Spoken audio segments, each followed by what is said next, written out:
Good morning students. कल हम लोगों ने पढ़ा था लिमिटिंग फ्रिक्शन, ठीक है, और ये आपने कल फिगर देखा हुआ था।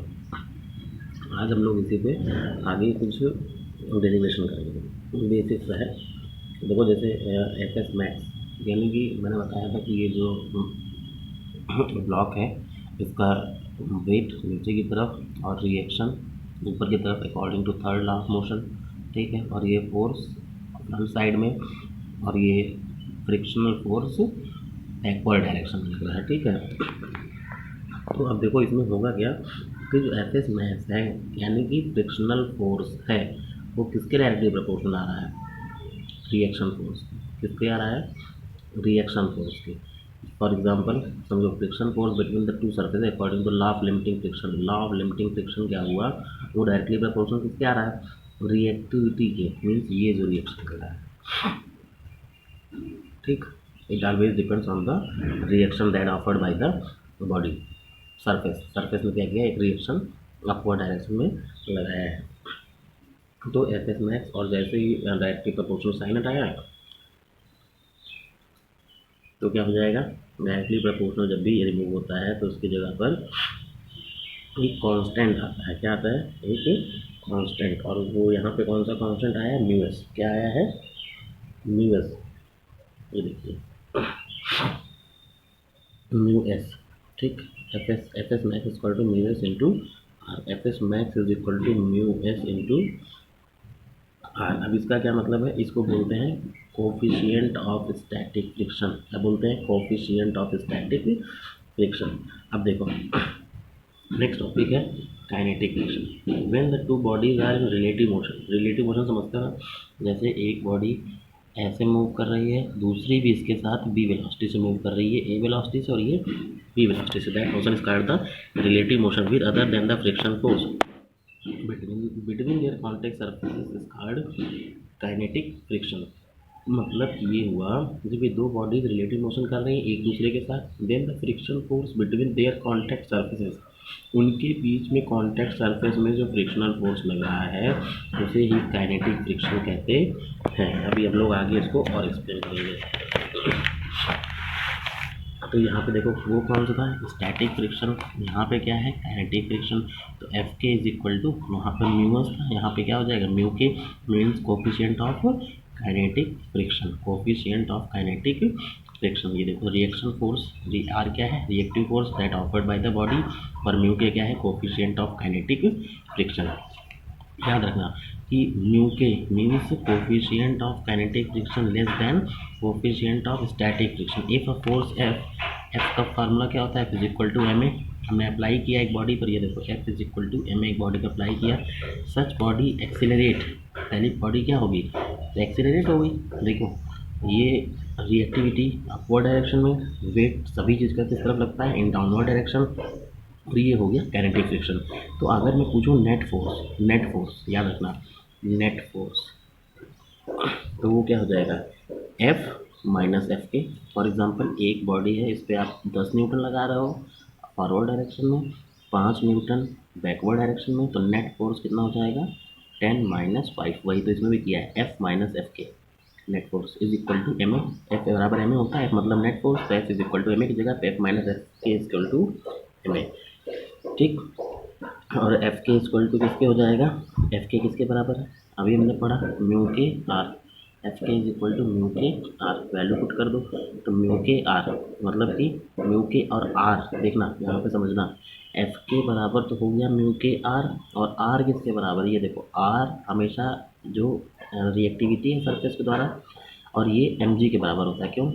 ये इसके ही बराबर होता है, जितना उसका वेट होगा उतना ही रिएक्टिविटी भी होगी, उतना ही उसका रिएक्शन भी होगा। तो ये आर बराबर क्या होगा? M G. इस बात को समझिएगा, जो वेट होता है उसी के just opposite, equal and opposite क्या लगता है? रिएक्टिविटी। ये तो पढ़ा है ना कि if according to third law of motion, if we apply action then body also applies reaction in backward direction. तो देखो यही इसने बैकवर्ड डायरेक्शन रिएक्शन की, तो आर की जगह पे क्या एम जी पुट कर सकते हैं। तो F K is equal to mu K M ji. Are की जगह पे क्या एम जी मतलब वेट, डब्ल्यू बराबर एम जी। इसको सभी लोग नोट डाउन कर लीजिएगा स्क्रीन शॉट लेके। नेक्स्ट है एंगल ऑफ फ्रिक्शन। देखो एंगल ऑफ फ्रिक्शन क्या होता है, in the state limiting friction angle between the resultant of normal reaction and limiting friction. Angle between the, देखो इससे angle between the resultant of normal reaction, यही तो है, और एंड लिमिटिंग फ्रिक्शन, और लिमिटिंग फ्रिक्शन ये है, तो इसके बीच में एंगल कितना लग रहा है, थीटा डिग्री। कितना लग रहा है, that one is theta degree. And normal reaction is called angle of friction. Normal reaction को क्या बोलते हैं, एंगल ऑफ फ्रिक्शन। अब देखो अगर हम इस ट्रायंगल में ए ओ बी ट्रायंगल में ले लें टैन थीटा, तो टैन थीटा क्या होता है, perpendicular upon base, perpendicular upon base.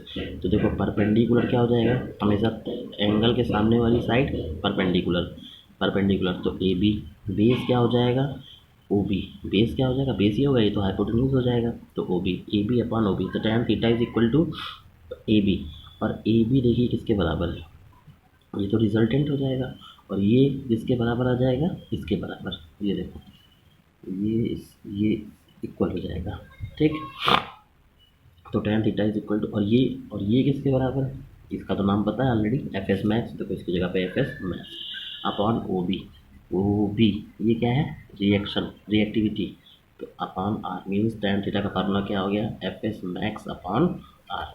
अब यहाँ से चेंज कर लो, F X max equal to mu is into R, subject बनाया, तो tan theta is equal to, tan theta is equal to mu S R upon R. समझ रहे हो ना इस बात को, एफ एस अगर जहाँ भी ना आए तो पॉज करके देख लेना बैक करके, ठीक है। तो tan theta is equal to mu S R upon R, R से आर क्या हो जाएगा, cancel, tan theta is equal to mu S. ये देखो किस पे डिपेंड कर गया, theta only depends upon the static coefficient of friction, theta only depends upon the static coefficient of friction. समझ में आ गई होगी, एक बार जहाँ भी ना आए तो रिवाइंड करके आप लोग इसको चेक कर लेना, ठीक है। नेक्स्ट टॉपिक इज फ्रिक्शन, ये बहुत इंपॉर्टेंट, इसमें न्यूमेरिकल्स मिलेंगे। Friction on an incline plane, incline मतलब आंततल, मतलब झुका हुआ तल। अब देखो अभी तक तो हम लोग प्लेन पे पढ़ रहे थे ऐसे, अब हम लोग किससे पढ़ेंगे, इंक्लाइन प्लेन। कैसा प्लेन है ये, इंक्लाइन, झुका हुआ तल। देखो if a body will in rest, पहले हमने ये बॉडी रखी, देखो ध्यान से देखना, बॉडी एक रखी, ठीक। अब इसका ऑब्वियस सी बात है, इसका वेट किस तरफ होगा, डाउनवर्ड डायरेक्शन, देखो एम जी, और ये कितना है, इसका रिएक्टिविटी अपवर्ड होगा। लेकिन ये देखो एंगल कितना बना रही है, थीटा, और मैंने बताया है वेक्टर चैप्टर में जिसके साथ थीटा होता है it always breaks into the cos theta. तो ये देखिए एम जी कॉस थीटा, यही तो हुआ है, एम जी कॉस थीटा, ठीक है। अभी आप लोग इसको नहीं समझ पाए होंगे कैसे, ये देखो एंगल बनाया थीटा, और अगर ये थीटा हुआ तो ये वाला भी क्या हो जाएगा, थीटा हो जाएगा, ठीक है। और जिसके साथ थीटा अपेंड होता है वो कॉस में जाता है, means M G cos theta. जिसके साथ नहीं होता है वो एम जी साइन थीटा। और बेटा इस तरफ मत कर देना क्योंकि बॉडी मोशन इसी तरफ करेगी, बॉडी मोशन इसी तरफ करेगी, तो एम जी साइन थीटा इसमें आ जाएगा, ठीक है, कंपोनेंट्स में। तब देखिए आर बराबर एम जी कॉस थीटा, ये देखो हमने बताया हमेशा रिएक्टिविटी इसके बराबर होगी, तो आर किसके बराबर हो जाएगा, ये इक्वल टू इसके हो जाएगा, तो R is equal to M G cos theta.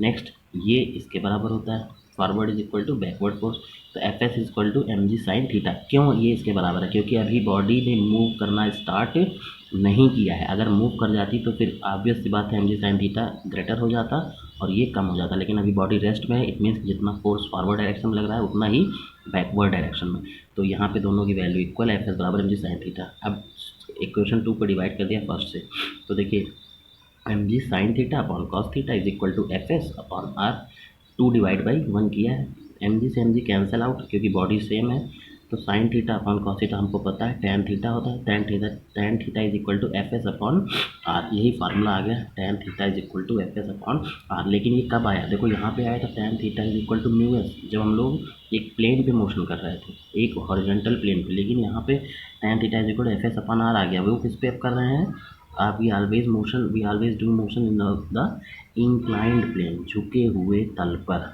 ठीक है। तो ये आप लोग लिख लीजिए इसको। फिर देखो अगर एफ एस अगर यहाँ पर एफ एस और एफ एस मैक्स की वैल्यू इक्वल होगी, तो देखो F S is equal to F S max, तो टैन थीटा बराबर क्या हो जाएगा, F S max upon R, F S की जगह पे एफ एस मैक्स रख दिया अपॉन आर, और F S max upon R होता क्या है, F S max upon R देखिए क्या होता है, ये किसके बराबर होता है, म्यू एस के बराबर हो जाएगा, ठीक है। If a body is moving with acceleration, अगर बॉडी मूव कर रही है ए एक्सीलरेशन से, तो यानी कि एम जी साइन थीटा क्या हो गया, ग्रेटर हो गया। देख लो जो ये फोर्स है एम जी साइन थीटा ये ग्रेटर हो गया, तभी तो मूव करना स्टार्ट हुई। तो अब यहाँ पे नेट फोर्स क्या हो जाएगा, greater force minus less force, तो M G sine theta minus F K. अब देखो यहाँ पे एफ एस नहीं होगा, रुकी हुई थी तो स्टैटिक थी, मोशन कर गई तो काइनेटिक हो जाएगा। तो अभी एफ के कहोगे इसको, M G sine theta minus F K is equal to M A. तो F K is equal to mu K into R, F K is equal to mu K into are.